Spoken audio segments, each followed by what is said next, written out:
Bitcoin. आज इस दुनिया में बिटकॉइन का नाम ले तो लोगों के मन में पैसा ही पैसा ये ख्याल आता है। बिटकॉइन क्या है? दुनिया में 99 लोगों को ये नहीं पता होगा, पर ये भीड़ भरी दुनिया में बिटकॉइन पर करोड़ों लोग पैसा इन्वेस्ट करके बर्बाद हो गए हैं। और ये बिटकॉइन गूगल के टॉप सर्च लिस्ट के आज से 5 साल तक ट्रेंडिंग पर रहा है। तो लोगों को अगर आप पूछोगे अरे ये बिटकॉइन क्या है, तो उनको किसी के बारे में कुछ पता नहीं होगा, पर वो सब इनके ऊपर किसी ना किसी तरीके से पैसा इन्वेस्ट कर दिए होंगे। इसके ऊपर पैसा इन्वेस्ट करने के लिए हमको कई सारी कंपनी और कई सारी ऐप मिल जाएंगी, पर ये सब ऐप और कंपनी आपको तो पहले प्रॉफिट देंगे, पर कुछ समय बाद ये प्रॉफिट के साथ आपको सब पैसा ले जाएंगे। अगर हम बिटकॉइन करेंसी के स्टॉक्स को देखें, ये एक दिन में 30% से ज्यादा बढ़ते हैं। अगर हम किसी भी इन्वेस्टमेंट को देखें, अगर उसका इन्वेस्टमेंट फ्लक्चुएशन एक दिन में 30% से ज्यादा बढ़ता है, तो उस इन्वेस्टमेंट में आपको कोई भी प्रॉफिट नहीं होगा। उस इन्वेस्टमेंट के जो एक्सपर्ट होते हैं, उन्होंने ये सब को अनसेफ इन्वेस्टमेंट बोलते हैं। वॉरेन बफेट जो बहुत ही मजे हुए इन्वेस्टर है, वो 2014 में ये बोल चुके हैं कि बिटकॉइन एक धोखा है और ये एक मिराज है। वॉरेन बफेट ये कहते हैं कि the idea that it has some huge intrinsic value is just a joke in my view. Actual में इनका कहना ये है कि बिटकॉइन कैसे चलता है ये किसी को नहीं पता है, और जब तक किसी इन्वेस्टमेंट में इन्फ्लुएंस आपको पता नहीं हो सकता, आपको वहीं पर इन्वेस्ट करना खतरा है। और ये है कि एक ब्लाइंड मैट्रिक्स की तरह होता है। अगर इसके अंदर आप एक बार पैर रखोगे तो आप उसके अंदर दबे हुए ही जाओगे। पर आज की इस दुनिया में एक पान वाला, एक सिगरेट वाला, एक नाई और एक मोची, हर आदमी बिटकॉइन खरीदने के लिए तैयार है, क्योंकि वो देख रहे हैं कि सब इंसान इसके पीछे भाग रहे हैं। हम भी भागे, इसके ऊपर भले ही कुछ नहीं जाने। अगर आपके माँ बाप, कोई दोस्त आपको ये पूछ ले कि बिटकॉइन क्या है, तो आप उसको एक्सप्लेन नहीं कर सकते। इन्वेस्टमेंट के हिसाब से माहिर कंपनी बेकरसाइन हाथवे, इनका वाइस मैनेजर चार्ली मुंगरे जी का कहना यह है कि बिटकॉइन एक प्लेग रोग की तरह है। अगर ये सोशल के अंदर घुस गया तो वो हर एक आदमी को अपने चपेट में लेकर ही खत्म करेगा। तो अभी आपके अंदर ये सवाल जरूर आता होगा कि आखिर ये बिटकॉइन का सिस्टम और फंडा क्या है। तो आपको मैं ये समझाने के लिए एक छोटा सा एग्जाम्पल देकर आपको ये समझाने की कोशिश करता हूँ। देखिए, आप ये सोचिए कि आपको पैसा क्यों मिलता है।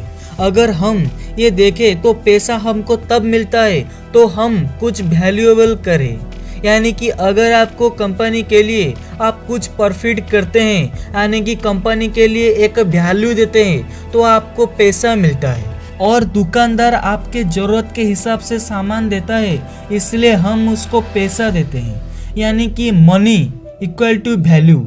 अगर हम पहले के टाइम में देखें तो लोग हमको अनाज लेकर गेहूं देते थे। लोग जनरेशन के हिसाब से अपना दिमाग को लगाए। उन्होंने सोचा ऐसा चीज जो ज़्यादा समय तक रहे और उसका वैल्यू ना घटे, जैसे कि गोल्ड। लेकिन गोल्ड को कैरी करना आसान नहीं था। फिर से गवर्नर ने एक ऑप्शन दिया जिसमें आप गोल्ड को कैरी करने का ज़रूरत नहीं है। आप अपने गोल्ड को गवर्नमेंट के पास रखकर, यानी कि डिपॉजिट कर सकते हैं। उसके बदले आपको एक रिसिप्ट मिलेगा और उस रिसिप्ट के बेसिस पर आप उसको यूज कर सकते हैं, और वही रिसिप्ट आगे पेपर मनी पर कन्वर्ट हुआ। अभी आप ये सोच रहे होंगे कि गवर्नमेंट मनी को छाप कर, यानी कि नोटों को छाप कर क्यों हमारा देश को अमीर देश नहीं बना देता। हाँ, ऐसा गवर्नमेंट कर सकता है, पर ऐसा करने से कुछ नहीं होगा, केवल वैल्यू बढ़ सकता है। देखिए, अगर आपको एक वाटर बोतल खरीदना है और आप दुकानदार के पास 1 लाख लेकर गए और बोलेंगे कि मुझे ये वाटर बोतल दो, उसी वक्त एक आदमी आएगा और बोलेगा मेरे पास 2 लाख रुपीस है, मुझे ये दे दो। नोट छाप लेने से केवल चीज़ों का वैल्यू बढ़ेगा और कुछ नहीं। फिर से गवर्नमेंट ने बोला कि आपको ये जो पैसा है, आप ये बैंक में जमा करके आपको डिजिटल ट्रांजैक्शन कर सकते हैं। इसी ऑनलाइन ट्रांजैक्शन सिस्टम से शुरू हुआ बिटकॉइन का करेंसी और पागलपन। बिटकॉइन एक डिजिटल करेंसी है, इसका फिजिकली पॉसिबल नहीं है। इसका सिस्टम ये है कि आप एक कोड यानी कि एड्रेस को खरीदते हैं और एक ट्रांजैक्शन दूसरे एड्रेस पर भेजते हैं, पर इसका वैल्यू वेरी होता है, कब बढ़ जाता है और कब घट जाता है, और इसके सहारे आप ऑनलाइन में कोई भी चीज़ खरीद सकते हैं। इसके बारे में जो राकेश झुनझुनवाले, जो हमारे देश के सबसे बड़े इन्वेस्टर है, उनका कहना यह है कि बिटकॉइन में लोग क्यों इतना पागल होकर इन्वेस्ट करते हैं, इसका कोई भी आधार नहीं है, तो ये लंबा टिकेगा कैसे, इसका कोई फाउंडेशन ही नहीं है। बेसिकली बिटकॉइन एक एक्सचेंज की तरह शुरू हुआ था और आज ये इन्वेस्टमेंट हो गया है, लेकिन ये इन्वेस्टमेंट एक वर्चुअल इन्वेस्टमेंट है, एक्चुअल इन्वेस्टमेंट नहीं है। इसका मतलब ये है कि इसका प्रेडिक्शन आप नहीं लगा सकते, ये एक ब्लाइंड की तरह है। आप ये सोच रहे होंगे कि ये वर्चुअल इन्वेस्टमेंट और एक्चुअल इन्वेस्टमेंट क्या है। वर्चुअल इन्वेस्टमेंट हम बिटकॉइन को कहते हैं और actual investment gold, share, property, FD, PPF etcetera, ये सब एक्चुअल इन्वेस्टमेंट में जाता है। इसका प्राइस हमेशा बढ़ता रहेगा।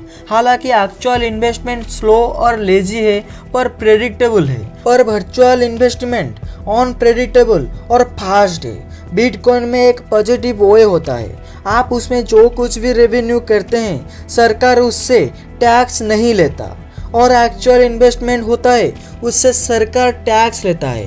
हालांकि ये पॉजिटिविटी है या नेगेटिविटी है ये आप सोचो, क्योंकि इसका इस्तेमाल black market, money laundering, hacker, terrorist और जितने भी इलीगल लोग हैं बिटकॉइन को इस्तेमाल किया जा सकता है। और जो एक्चुअल इन्वेस्टमेंट है ये सरकार के निगरानी में रहता है। बिटकॉइन एकदम से ही डिजिटल होता है और इसको कई बार हैकर्स ने हैक कर चुके हैं, क्योंकि हैकर्स बहुत चालाक होते हैं। देखिए, आप बिटकॉइन को यूज करते हैं और आप किसी को बिटकॉइन देते हैं या लेते हैं तो आपके बीच कोई थर्ड पार्टी नहीं होता है, डायरेक्ट डिजिटल के थ्रू लेन देन करते हैं, और ये हैकर के लिए बेस्ट वे होता है। देखिए, आप अगर किसी एक को बिटकॉइन देते हैं और हैकर बीच में हैक करके वो बिटकॉइन को ले लेता है तो आप कुछ नहीं कर सकते और आपका करेंसी आप नहीं पा सकते जब तक वो हैकर आपको ना लौटा दे, और इसमें गवर्नमेंट कुछ नहीं कर सकता। अगर आप आपके बैंक में पैसा रखते हैं तो आपके और आपके दोस्त के बीच थर्ड पार्टी बैंक होता है।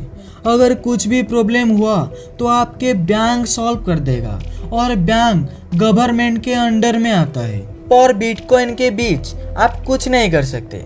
मैं ये नहीं कह रहा हूँ कि आप बिटकॉइन पर इन्वेस्ट ना करो, मेरा काम है आपको फैक्ट और ट्रू बता देना, देन आपकी मर्जी, आप जो भी करना है करो। अगर अभी भी आपके मन में बिटकॉइन पर इन्वेस्ट करना चाहते हैं या नहीं चाहते तो नीचे कमेंट करना और चैनल को सब्सक्राइब करना मत भूलना। मैं फिर मिलूंगा एक नई वीडियो और नए नॉलेज के साथ। Thanks for watching this video.